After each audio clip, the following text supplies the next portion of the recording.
So let's talk about it, man. The pressure to go viral, the pressure to make viral content, the pressure to always want to be seen, always want to be heard, for one of our videos to just take off and go to the moon, right? How does that feel?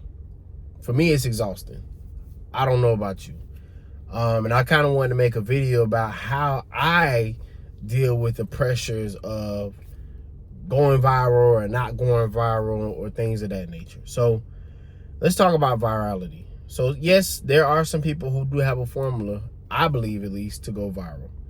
But in my experience, the videos that I've had that are going the most viral either have some kind of negative talking point or it's just by chance. You know, I've had videos go viral literally on a page where I posted nothing for like a year straight, and then I post a video and it's taken off.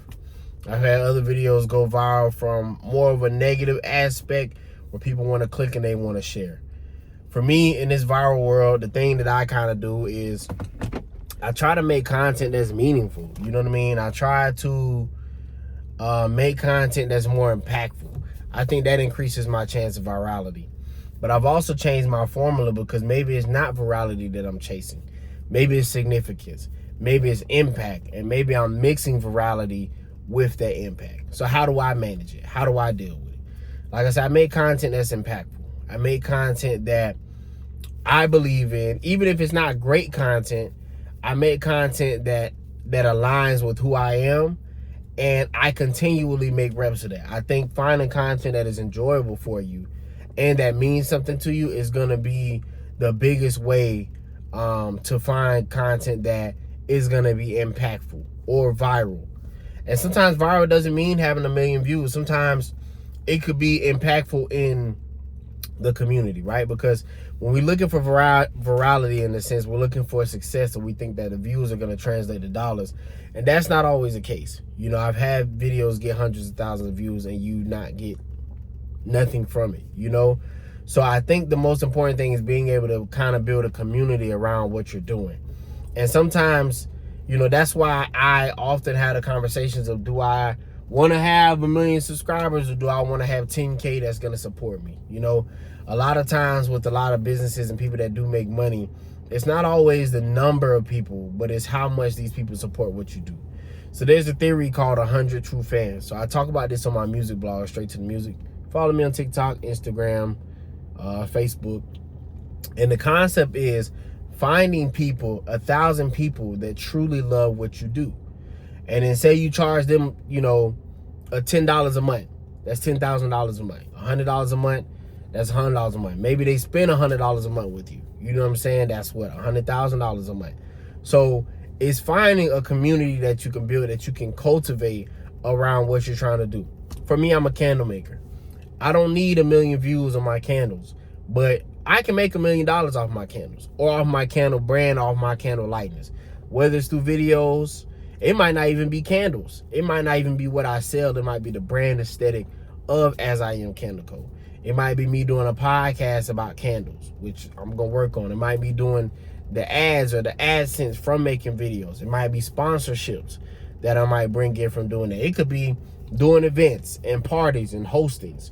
You know, it's a lot of other things that you can do to create that viral sensation. But like I said, I think people misconstrue the viral aspect with the significance aspect. You can have videos, we see videos of people that go viral every day, and those people still have no money. Those people wind up homeless. Those people wind up broke, because it's a moment that you're capturing and not the essence or the brand that you're capturing. Does that make sense what I'm saying? So I no longer chase virality. I do feel like virality helps because it can push whatever the business is forward. But if you're viral and you don't have any business structure or any foundation, it's not going to help you. But also, if you go viral and whatever your business is doesn't have a right foundation when it's time to fulfill orders and different things like that, you're not going to be able to deal with the output or the input. So I stopped chasing virality and I started chasing significance. I started chasing impact. You know what I mean? And if you here with me so far in the video, drop a thumbs up in the comments. But that's how I want to build my brand. That's how I want to build my business. That's really how I want to build any business, is impact, significance. Because people are going to share stuff that they like. People are going to share stuff that's good to them. People are going to share stuff that means something to them. that's impactful to them, that affects their emotions, whether it's negative, whether it's positive. I'd rather do things that's going to affect people positively, because then that means that, to me, people are more apt to take action if it's positive. If I inspire you, you're more apt to do something like that. If I make you feel warm and fuzzy, it heals something inside of you that makes you feel better. If I do something that's negative that you disagree with, it can make you more defensive. Does that make sense what I'm saying? And it can make you, write negative comments and different things like that. But I'd rather share something that's going to inspire you and encourage you, as opposed to the opposite. So how do we do something that's significant? How do we do something that's impactful? Well, you start with your why. Why are you doing what you're doing? What is it that you're doing, and why are you doing what you're doing? When you stop chasing the moment of being seen, then you can create something that matters a little bit more. So like I said, how do we create stuff that matters? Your why. Why are you doing what you're doing? I do candles because I like candles and I enjoy them, but I do it because it's relaxing to me. So my why is also creating or cultivating a vision or a passion or a brand that cultivates relaxation, that cultivates self-care, that cultivates releasing of stress, that cultivates, not just working, but rest, right? So what is your why? What is your brand identity? What are you looking to do with your brand? And how do you go about doing that? You go about it by making videos that are calming. Me talking to you like this could be calming, this could be reassuring, because for somebody watching this video, they might have been like, man, I need a video that goes viral, instead of, and maybe I need a moment that goes viral, instead of saying, maybe I mean something that's impactful to people. Maybe I need to make something that means something to me, and it's going to mean something to other people like me. I literally was just watching an ASMR video, and I'm not a big ASMR video, but I'm literally just watching a video of people doing this, just tapping on stuff. You know what I mean? And I'm like, man, people just, you know what I'm saying? Like, people like, I don't know why, but some people like that, and that could be impactful or meaningful to the person, because it could relax them, and that could be meaning and impactful to the person that's making the video, which now makes it meaning and impactful to the people that's watching the video. I think a lot of times we watch a lot of videos on hustling culture, and how do we do this and how do we do this. And some of the people that make the most money do some of the simplest and mundane things. I know people whose family made money off of selling trash bags to hospitals. You know what I'm saying? Selling trash bags, owning parking lots. You know what I'm saying? Cleaners. You know what I'm saying? Things that might be mundane businesses, but it's still impactful because people need it. People need trash bags. People need a place to park. People need a place to wash their laundry.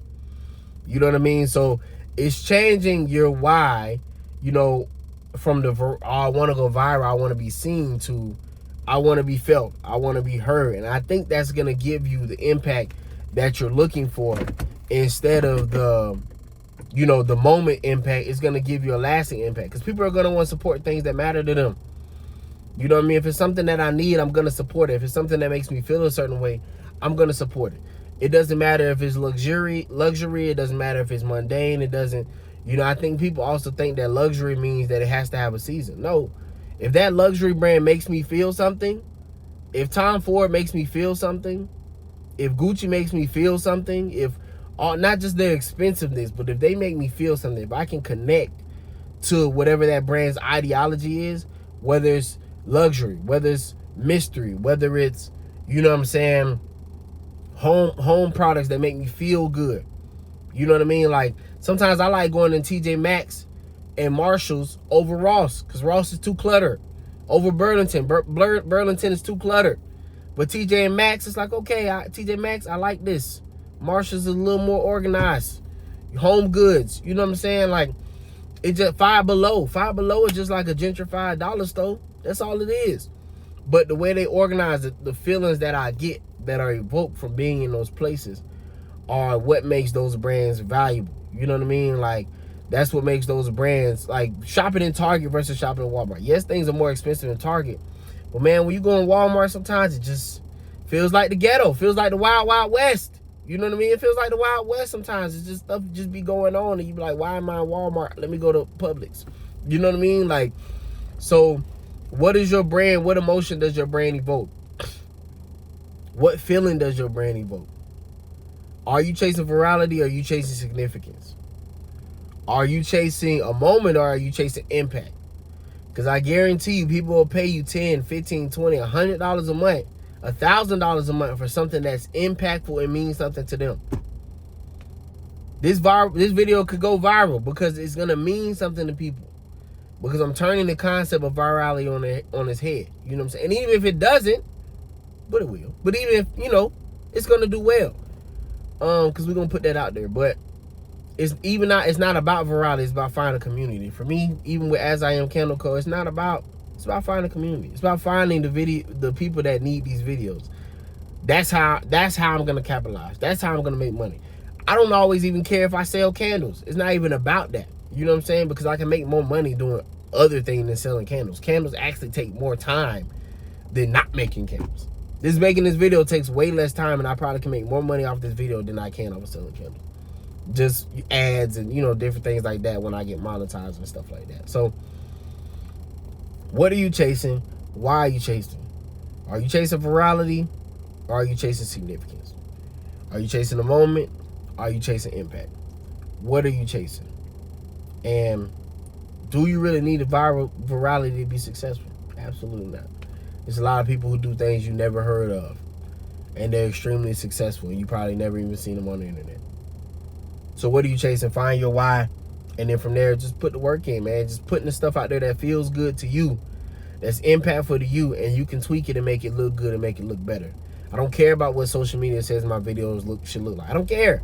I don't care. Because there are people who, like, you know what, I'm tired of all the edited stuff. I'm tired of all that fake BS. I'm tired of all that foolishness.